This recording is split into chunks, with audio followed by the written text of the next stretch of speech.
En 10 ans, son festival est devenu un rendez-vous incontournable. Marie-France Brière est notre invitée, grande productrice dans l'histoire de la télévision et surtout maintenant cofondatrice du Festival du film francophone d'Angoulême avec Dominique Besnéard. Bonjour Marie-France. Bonjour. On est ravis parce que TV5 Monde Événements est partenaire de ce grand festival qui va fêter sa 11e édition au mois d'août prochain.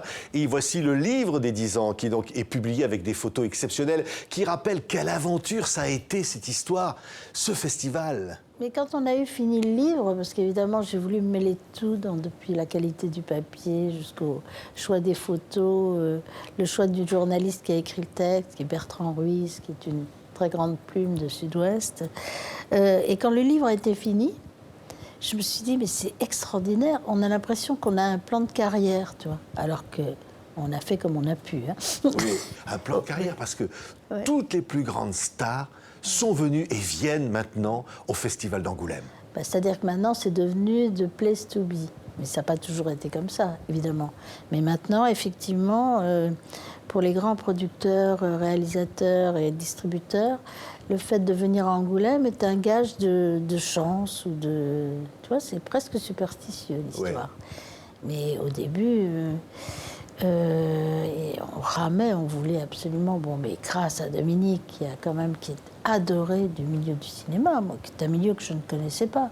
Oui, Dominique Besnéard, on voit ici en photo, on voit ce sont des photos donc, de ce festival signé Bertrand Ruiz avec Christophe Brachet, donc ces photos. Oui. Et puis on salue évidemment notre ami Tony Franck aussi, qui a fait des photos merveilleuses. Oui, parce que la première année, on ne pouvait pas s'offrir un photographe officiel, et puis on ne savait même pas s'il allait y avoir une deuxième année d'ailleurs. Et Tony avait donc fait des photos, mais alors il les avait faites comme s'il était dans son studio en grande star, donc il lui fallait à peu près 4h30 pour faire une photo. Donc on a quand même 8 photos de la première année qui sont évidemment formidables. Ah ouais, et ces photos qui sont mises en valeur, puisqu'avant que chaque séance, on les découvre sur les grands écrans d'Angoulême, où tout le monde se retrouve. Qu'est-ce qui fait finalement l'identité et la force de ce festival?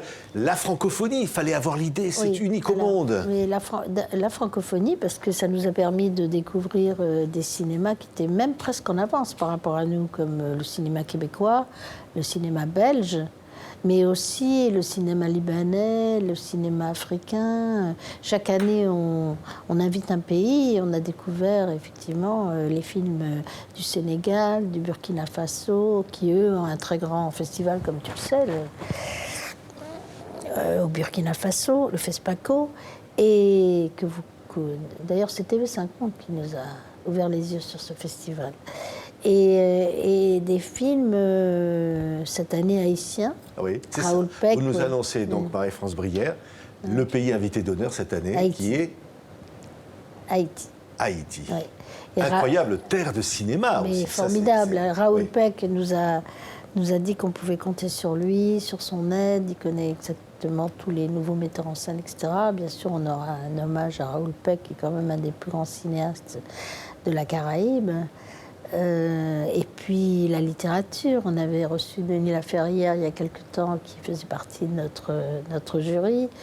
Enfin, c'est une terre riche, riche. Ce qui est incroyable dans ce festival, ce qu'on parlait, voilà, des films qui ont été présentés en avant-première, Le Sens de la Fête, qui ont eu un énorme succès en salle. Vous avez lancé Intouchable. On revoit les photos d'ailleurs dans cet album des 10 ans. Vous avez du nez, Marie-France. Heureusement. Parce que le festival n'existerait plus. Ça, c'était un peu... notre rencontre, c'était ça aussi. Lui, il baignait dans le cinéma. Moi, mon métier, c'était de découvrir des talents ou découvrir des choses qui allaient se passer après. On a appliqué exactement... nous, on regarde tous les films, on est tous les deux tout seuls dans des salles de projection. Moi, je dis toujours qu'on est les deux vieux du Muppet Show, tu vois, on étale nos affaires et on regarde le film. Oui. Et c'est vrai que on n'a jamais pris un film où l'un des deux avait un doute. Oui. Qu'est-ce qui vous dit, tiens, ça, ça c'est pour Angoulême? L'émotion, je sais pas, on pense à nous surtout, très égoïste. Oui. Je pense que, contrairement, moi j'ai fait mes débuts à Europe du temps de Lucien Maurice, et il m'a appris une chose que j'ai jamais abandonnée, c'est vous qui devez guider le public et non pas le public qui doit vous guider.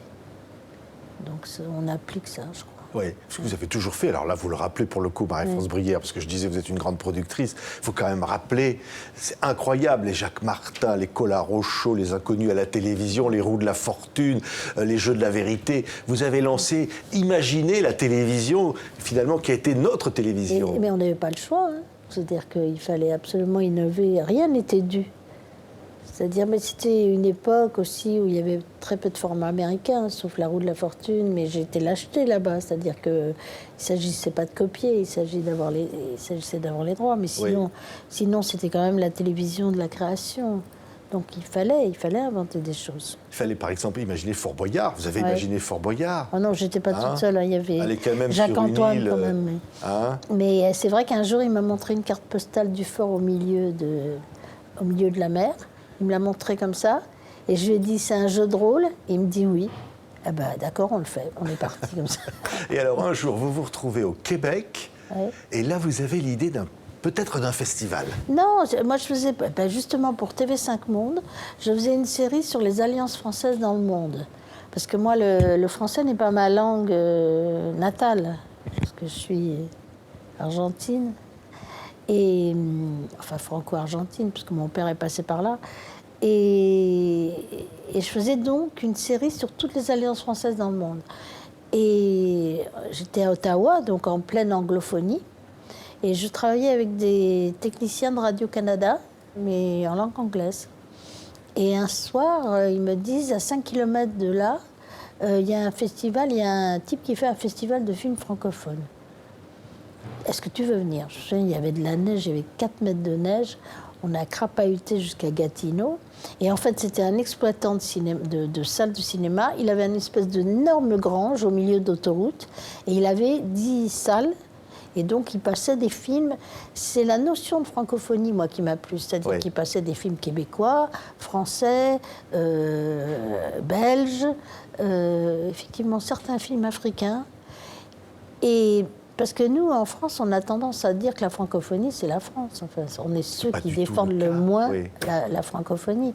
Et là, j'ai découvert... Et donc, alors évidemment, il n'avait pas d'artiste, il n'avait rien. Il passait les films comme ça. Et donc, j'ai appelé dans la nuit, sans me soucier du décalage horaire et tout ça, Bertrand de Labbé, qui était patron d'Art Média, et je lui ai dit, est-ce qu'il existe un festival de la francophonie en France? Alors, tu connais la prudence de Bertrand, il m'a dit, je me renseigne et je reviens vers toi, qui est la tête de chapitre du livre. Et après, il m'a dit, ben non, il y en a un à Namur, qui existait déjà. Il y en avait un autre là où j'étais. Et puis, il y en avait un autre, peut-être en Égypte, mais qui était plutôt un festival français. Oui. Mais alors, et donc, j'ai dit, moi, je veux faire je veux en faire un.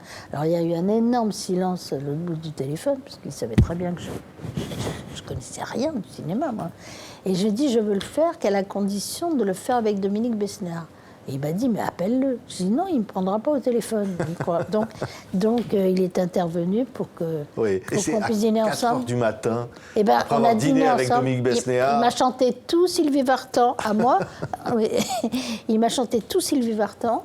Et on a décidé de faire le festival. Voilà. Quelle merveilleuse histoire. Et ça continue. On se disait donc au mois d'août, ça va être là. Alors il y a des catégories, des flamboyants, vous faites découvrir des artistes, il y a une compétition. Des bijoux de famille avec des films magnifiques que l'on avait oubliés.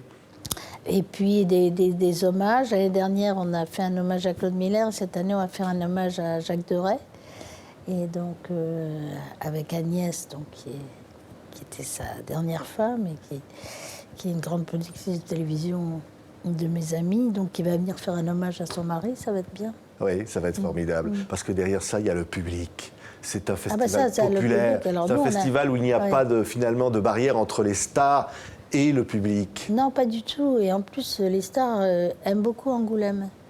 C'est très important que ce soit intramuros. Alors évidemment, la ville est devenue trop petite pour le festival, mais c'est aussi ce qui fait son charme. Parce qu'on cherche des solutions.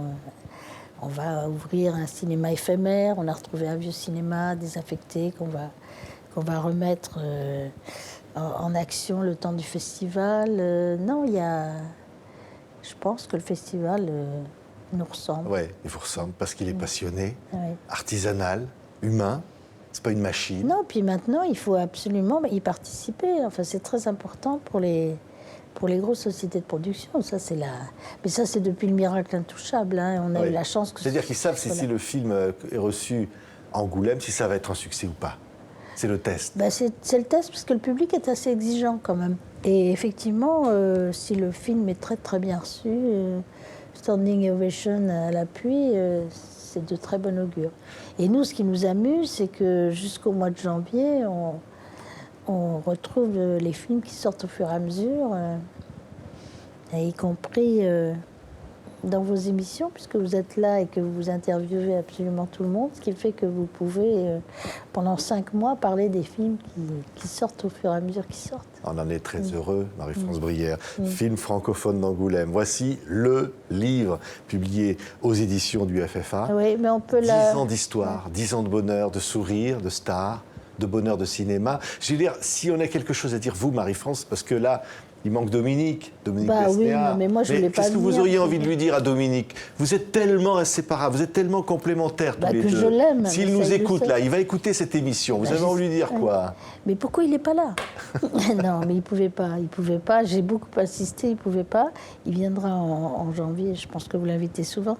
Ce que j'ai à lui dire, il le sait déjà. Je veux dire, on s'aime énormément, c'est évident. Merci beaucoup. Marie-France Brière, donc cofondatrice du Festival du film francophone d'Angoulême. Formidable livre, formidable festival que TV5 Monde évidemment soutient. Merci Marie-France d'avoir été là. Merci à vous.